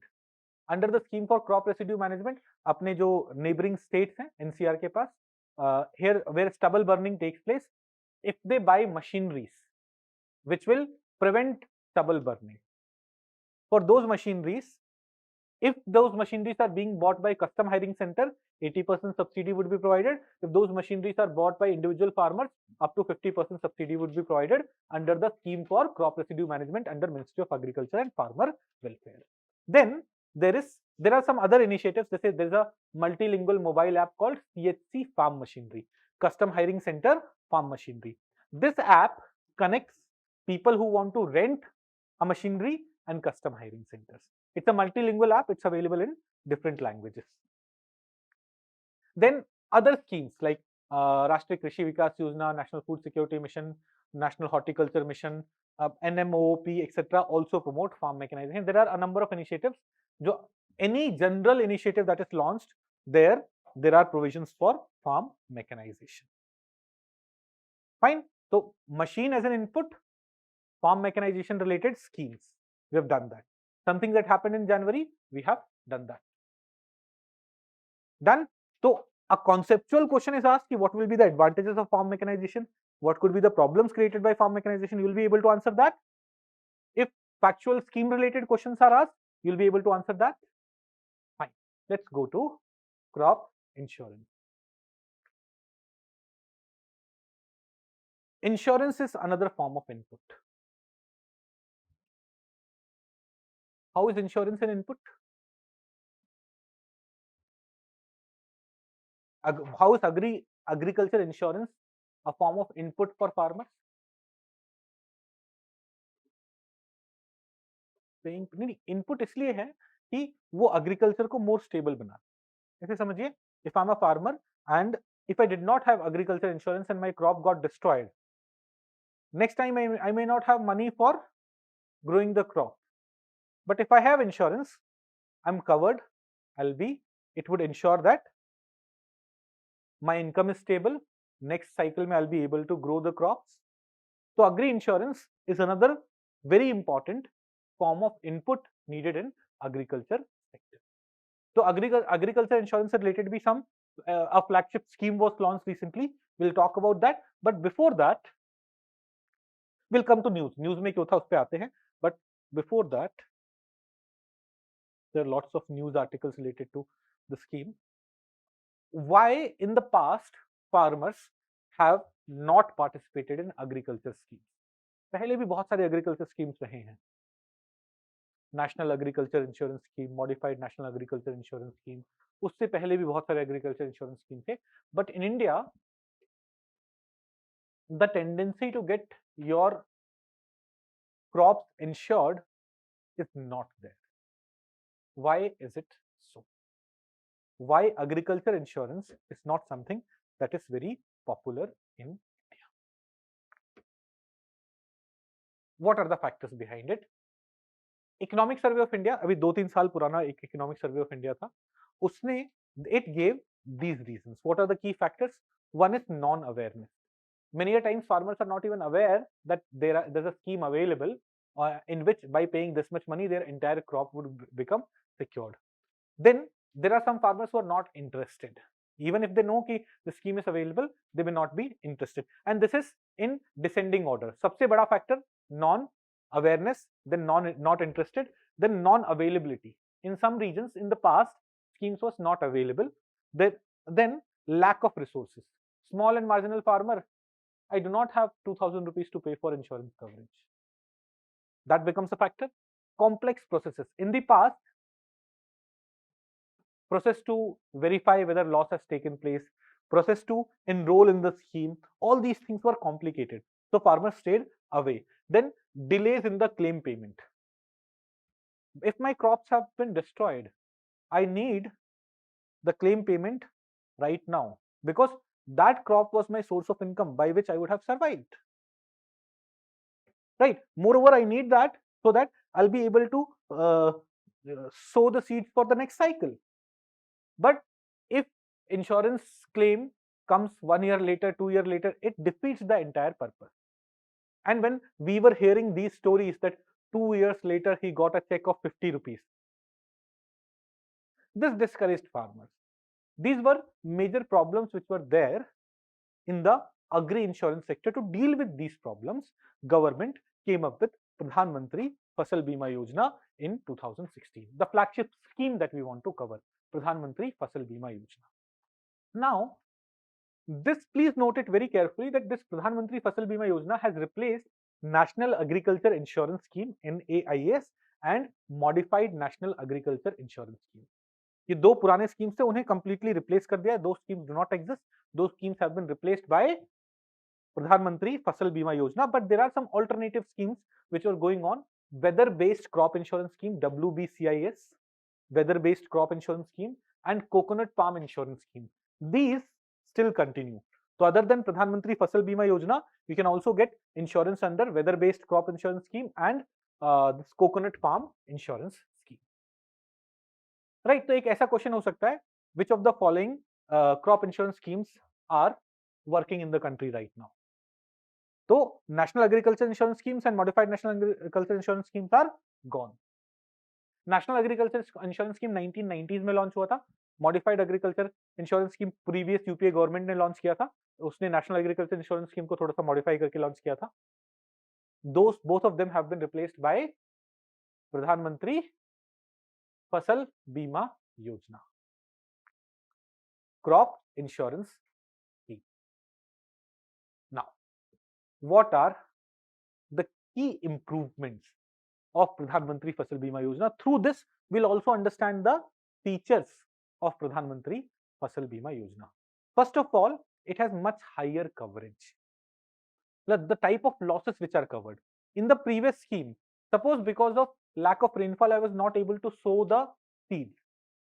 जब मैं sowing ही नहीं कर पाया, then what is the loss? I was not given anything. But it was a loss for me. The entire cycle, in that cycle, I would have earned 1 lakh rupees. But because of not being able to sow seeds, I lost everything. So previous schemes did not cover it, did not give any benefit for it. But under Pradhan Mantri Fasal Bima Yojana, even this is covered. Provision of claim up to 25% of the sum insured for prevented sowing. If you are not able to sow the seeds, if you are prevented from sowing the seeds, even then up to 25%. Suppose us agricultural field say you would have earned 1 lakh rupees, you will get 25,000 rupees at least. So pre-sowing, post-harvest, pre-sowing, agricultural field, and after harvesting you have left your crops in the field and it got destroyed because of rainfall or because of other factors, even those would be covered. So it has increased the coverage in terms of types of losses. Pre-sowing losses, sowing के बाद के losses, harvesting के बाद के losses. All those things have been covered under the scheme. So better coverage. It has expanded the definition of disaster to include things like flooding of crops and damage after harvest. Provision of individual farm level assessment is there. Earlier, individual farm पे destruction नहीं देखा जाता था. In that whole region, if destruction has happened, then farmers would get the benefit. But now, even if one farm has been impacted, individual farm level पे things are supposed to be measured. Then full coverage. This is very important. What is this full coverage? In the past, suppose my agriculture field, I would have earned 1 lakh rupees from it. So if I'm getting insurance cover, my insurance cover should be of 1 lakh rupees. Okay, insurance cover being 1 lakh rupees means if I lose the entire crop, I get the full coverage. But in the previous scheme, this did not used to happen. The reason being, in order to get an insurance of 1 lakh rupees, your premium would be high. Government premium बहुत high नहीं रखती, so that farmers are able to pay, or if some subsidy has to be given, government is able to pay. But this time, under Pradhan Mantri Fasal Bima Yojana, 100% coverage has been provided for. That is, if my agriculture output is supposed to be 1 lakh, I'll be given full coverage of 1 lakh rupees. There is no limit on the amount of premium. Insurance company by bidding can decide what the premium amount would be. So if insurance company says that premium has to be 10% of the loss covered, 10,000 rupees premium hoga, fine, 10,000 rupees premium would be there. But you cover the entire crop. But then you would have a question, sir, then farmers will have to pay a lot of money. No, farmers do not have to pay a lot of money. Farmers have to pay only a fixed amount. Rest of the money in the form of subsidy would be provided by government. Insurance companies ko premium 10%, let's say premium is 10%. So for 1 lakh rupees of coverage, insurance companies will charge 10,000 rupees. But farmer has to only pay 2% in case of Kharif crop, 1.5% in case of Rabi crop, and 5% in case of horticulture or commercial crop. So if on my field output is supposed to be of 1 lakh rupees and the crop is Kharif, that is if I'm growing rice. Rice is a Kharif crop, then for 1 lakh rupees of coverage, farmer only has to pay 2,000 rupees. Remaining, let's say the premium was 10%. Remaining 8,000 rupees kaun dega? Government in the form of subsidy. So by not limiting what would be the total subsidy, government has provided for entire coverage while also ensuring that farmers need to pay much lesser amount. 2% for Kharif crop, 1.5% for Rabi crop, and 5% for commercial and horticulture crop. आज समझ में आ रही है? आनंद को सब समझ में आ रहा है? तो आनंद आनंदित नहीं दिख रहा है, ऐसे परेशान, थका हुआ, क्या हो गया? कुछ नहीं हुआ, कुछ तो हुआ है, ऐसे ब्रेकअप हो गया क्या? देखो उस पे खुश हो गया है कि सर काश आपने ऐसा सोचा तो मेरा ब्रेकअप होगा, आपने ऐसा सोचा तो कोई होगी जो मुझे छोड़ के जाएगी, यहाँ मेरा जीवन नल्ला चल रहा है। ब्रेकअप होना भी मतलब ऐसा नहीं कि हाँ कोई तो था या थी, तब ब्रेकअप होगा, फिर आनंद परेशान हो गया। आनंद की फेवरेट मूवी कौन सी है? हाँ, शॉशैंक रिडेम्पशन, गॉडफादर, एकदम IMDb में रैंक 1 पे शॉशैंक रिडेम्पशन चलो, 2 पे गॉडफादर चलो, है ना? चलिए अच्छा है। उसमें बोलते हैं ना कि hope is a dangerous thing, नहीं वो दूसरा वाला बोलता है, तो ऐसे आपको भी लगता है क्या? नहीं, अब रेड को फॉलो करते हो या फिर KGF 2, ये वेडी वेडी थेरीज फेवरेट मूवीज की, एटलीस्ट KGF 1 बोल दिया हो, KGF 2, then I can make a better movie. बस गोलियां चला रहे हैं पूरी मूवी में। चलिए, मेरे को लगा आनंद बोलेगा मेरी फेवरेट मूवी आनंद है। आनंद स्टिल बेटर, देखे हैं? राजेश खन्ना, अमिताभ बच्चन और actresses, patriarchal society. Female lead कौन है, क्या फर्क पड़ता है?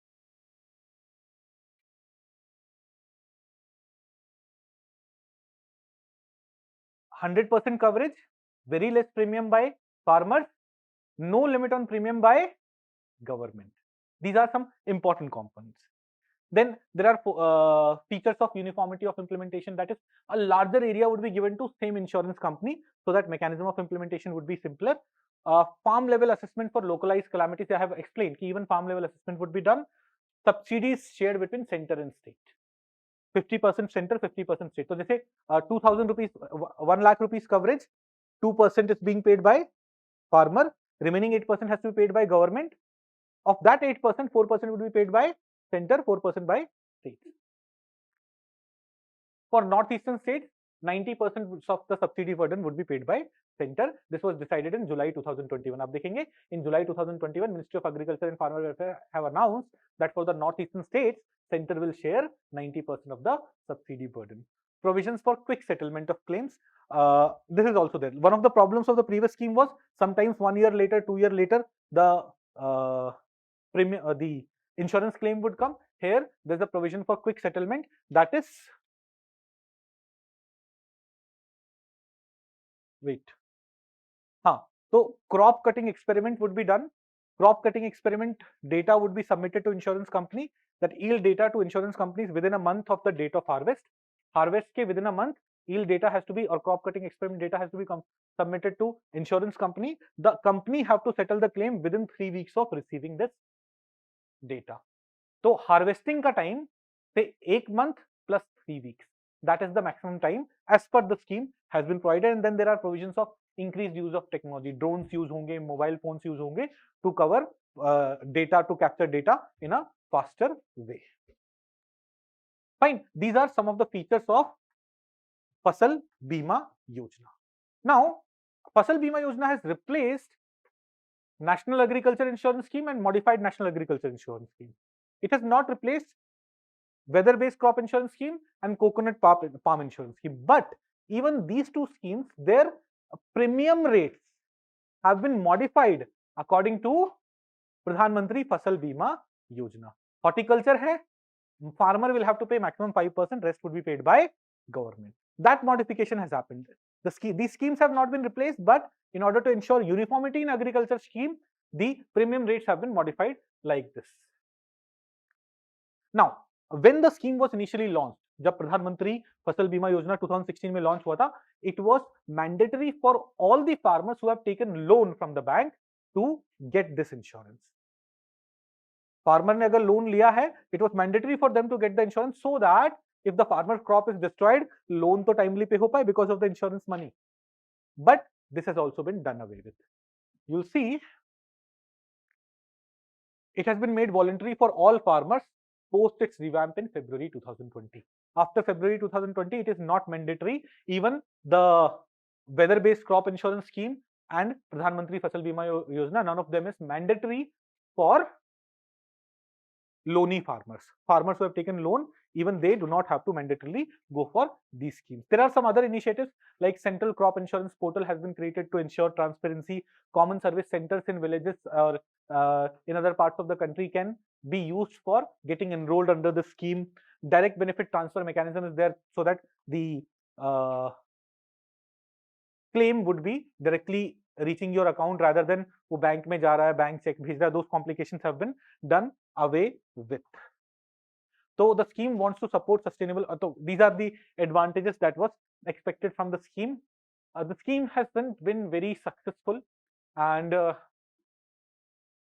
the number of farmers who were covered under insurance after 1 year of the scheme launch, percentage of farmers who were covered under the crop insurance scheme under Pradhan Mantri Fasal Bima Yojana after 1 year of insurance launch, it has kept on going down because a number of problems have occurred. So prelims में वो problems नहीं पूछी जाएंगी. We are not talking about it. At the time of mains examination, we'll talk about it. But one key achievement is that the scheme, वो achievement नहीं है. What has been the progress as of July 2021? Total 95,000 crore rupees have already been paid under the scheme. But पता है क्या होता था? Now, sometimes how government play with data, ये समझाते हैं. 2016-17 में, 17-18 में, Economic Survey of India used to give you this data. This many percentage of farmers are covered under insurance scheme. These many percentage of farmers are covered under insurance scheme. But when we started seeing a downward trend, the number of farmers who are covered under insurance scheme, they gave this data. कि अब तक 95,000 crore rupees have been given to farmers. Okay, so there are lots of problems with this scheme. We'll talk about how those problems would be resolved when we are studying this scheme, agriculture insurance as a topic for mains examination. जून 10 से आपका target mains वाला section शुरू हो जाएगा. जून 5 को exam है. जून 10 would be the Friday. 3-4 दिन जितना एंजॉय कर लेना. जून 10 से हम मेंस वाला सेक्शन शुरू करेंगे. Will be starting with GS2, not with GS3. First 1 month for GS2, first another 1 month for GS3. This time I'm not launching 2023 वाला batch. Like every time what I used to do, next year का भी batch launch कर देते थे, फिर mains वाला batch भी रहता था, बहुत सारा वर्कलोड हो जाता था. This time for 2 months I'll only be focusing on mains wala batch. I will not have any other responsibility other than running that mains wala batch. There we'll study the problems. At that time we only need to know 4-5 features of the crop insurance scheme, Fasal Bima Yojana, which we as in introduction और कहीं पे लिख देंगे अगर पूछा गया feature.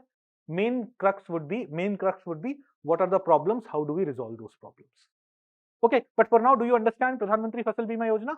Okay, let's go to another input, agri credit. Credit as an input. Credit मतलब farmer को पैसा चाहिए, वो loan लेगा. That is also a form of agri input. So what are various initiatives to promote agri credit? That is something that we are going to discuss here.